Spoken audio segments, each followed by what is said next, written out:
নমস্কার।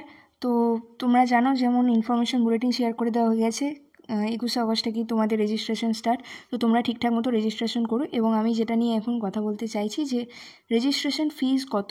দেখো, রেজিস্ট্রেশন ফিজ category wise আলাদা। তো যারা আনরিজার্ভড ক্যাটাগরিতে আছো ইউআর, তাদের জন্য রেজিস্ট্রেশন ফিজ হচ্ছে 2000 টাকা। এবং যারা বাকি সমস্ত ক্যাটাগরির আন্ডারে পড়ছো, সেটা এসসি, এসটি, ওবিসি, এ, বি, পিডব্লিউডি সবার জন্য, ইডব্লিউএস সবার জন্য হচ্ছে 1500 টাকা। ঠিক আছে। দেখো, এখানে বলা আছে যে এই রেজিস্ট্রেশনের সমস্ত প্রসেসের পর, মানে যখন তোমরা রেজিস্ট্রেশন করবে, তোমাদেরকে নিজেদের ডকুমেন্ট সব কিছু দিতে হবে। প্লাস তোমাদের মানে কোন প্রোফর্মার আন্ডারে পড়ছো সেইটা লিখতে হবে, ওখানে অপশন থাকবে।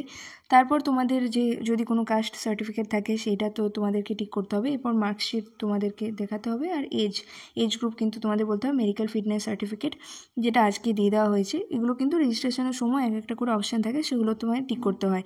ভেরিফিকেশানটা যেদিন তোমাদের ফিজিক্যাল ভেরিফিকেশান রাউন্ড পড়বে, 22, 23, 24-এর মধ্যে যে কোনো একদিন, সেই দিন হবে। মানে অরিজিনাল ডকুমেন্ট ভেরিফিকেশান যেদিন হবে সেদিন। ঠিক আছে। তো আর এখানে বলা আছে, দেখো, এই সমস্ত কিছু ডিটেলস দেওয়ার পর তোমাদেরকে candidate is eligible for fee payment, then he or she will be directed to the online payment gateway where he or she can pay the non-refundable counseling fee online through credit card, debit card, net banking, UPI payment facilities. ঠিক আছে, পুরো কিন্তু online payment হবে এটা।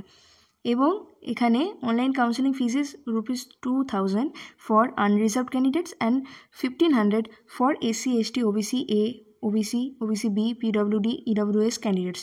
Bank transaction cost, if any, is to be borne by the candidate concerned in addition. Payment receipt may be downloaded and printed from the candidate login.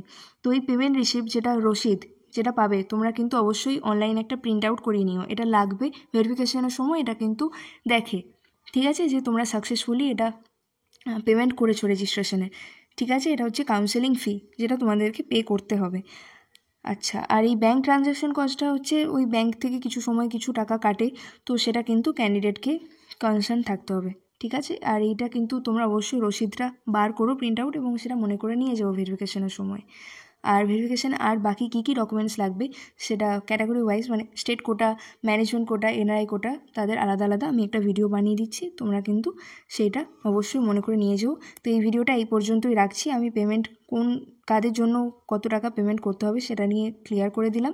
তোমরা ঠিকঠাক মতো payment করে রেখো, রেজিস্ট্রেশন ঠিকভাবে করো, তারপর ভেরিফিকেশানে সমস্ত ডকুমেন্টস ভালোভাবে নিয়ে যাও, ভালোভাবে হয়ে যাবে।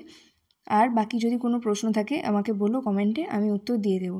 ঠিক আছে, এই ভিডিওটা এই পর্যন্ত রাখছি। চ্যানেলটা প্লিজ একটু সাবস্ক্রাইব করে দিও, আর এটা বাকিদের মধ্যেও শেয়ার করে দিও যাদের কিন্তু দরকার। ঠিক আছে, আবার নতুন ভিডিও নিয়ে আসবো। ধন্যবাদ।